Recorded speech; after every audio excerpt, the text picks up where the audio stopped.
climate change, of climate action came already several times. It was mentioned by other people. And of course, the first thing that everybody notices is that the front pages are nowadays no longer about Greta, but they are about COVID. And also that that there's a lot of positive news in the sense that CO2 emissions are going down, and so is air pollution, and we see that wildlife is returning to their habitats, and they're even returning to our habitats. So you see goats and deer walking in the streets of our cities. So you could say this pandemic has made the world in a kind of real-time laboratory for sustainability. America, for instance, is on track this year to produce for the first time more electricity by renewables than that they will produce by coal. I'm not sure if that's the federal government's policy, but this is very positive news, I would say, from an environmental point of view. But before you start to celebrate, I want to share 3 sobering thoughts.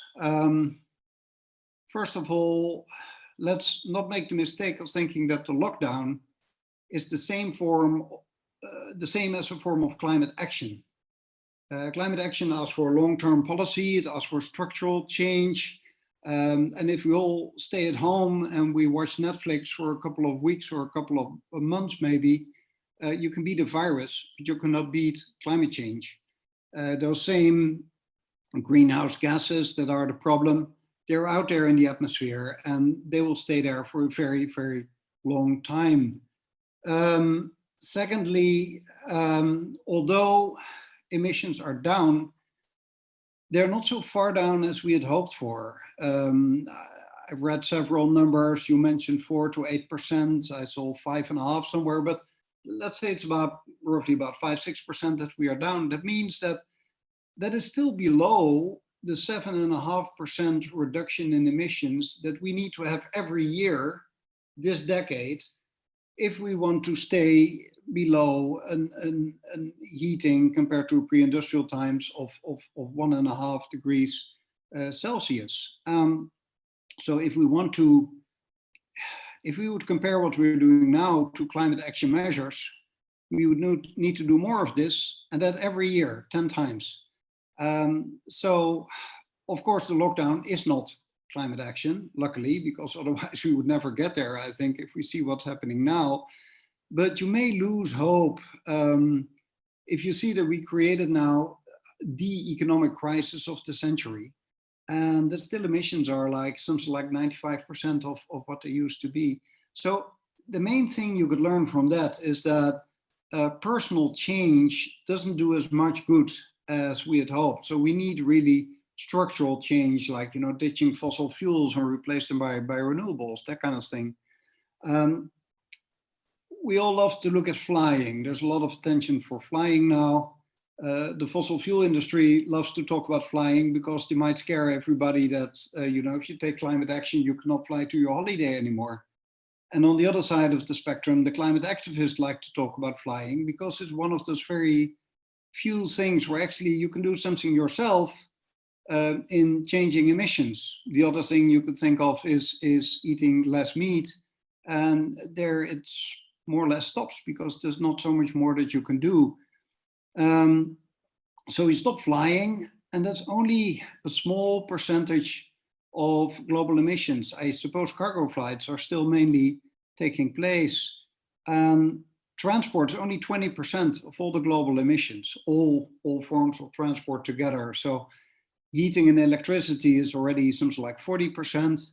The big construction projects are going on, the heavy industry are going on. They might all be a little bit affected, but not too much. So the third of my sobering thoughts, in the Anthropocene, we will increasingly see that extreme events will impact each other. I've spoken in the past a lot about climate change and security. Ollie already referred to that. But let me give 2 examples. If we stay in South Asia, recently in Northeast India, the extreme weather related to climate change forced farmers to harvest earlier than they normally would have liked to do. So they were stuck with that harvest because they couldn't bring it to the market. Storage is the alternative, but storage is difficult in the strange climatic and weather conditions that we nowadays have. There's also more pests than there were in the past. Same for the fishermen.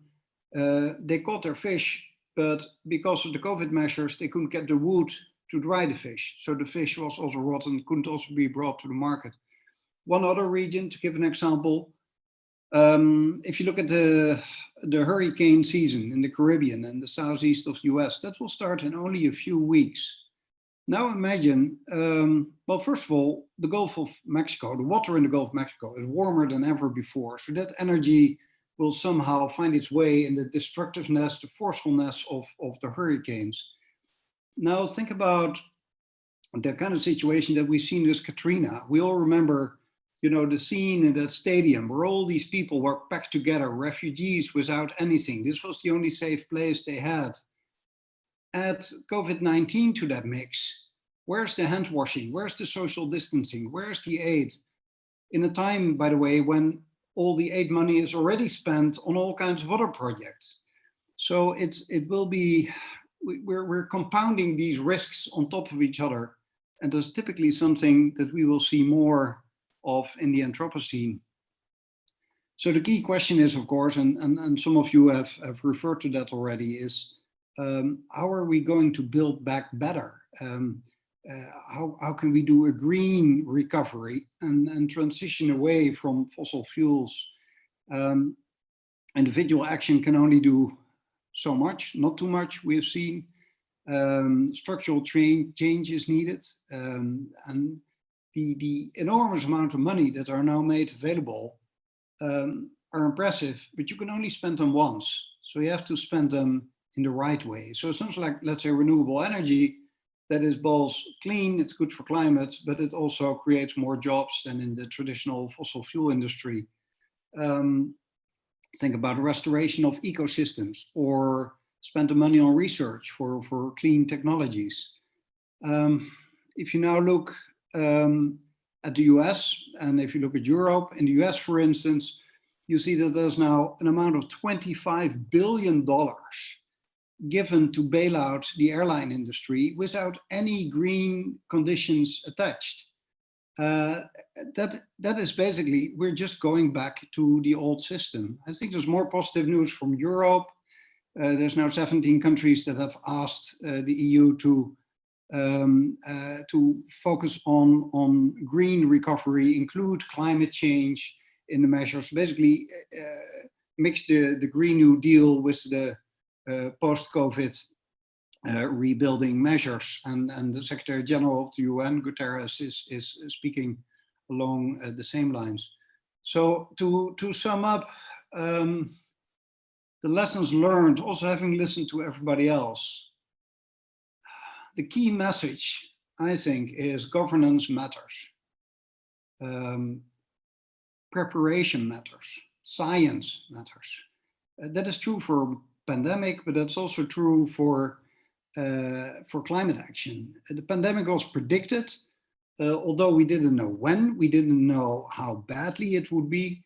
But if you compare that to the predictions of climate change, those are extremely precise. We just know which actions will cause how much warming, and we have a pretty good idea how damaging all of that will be.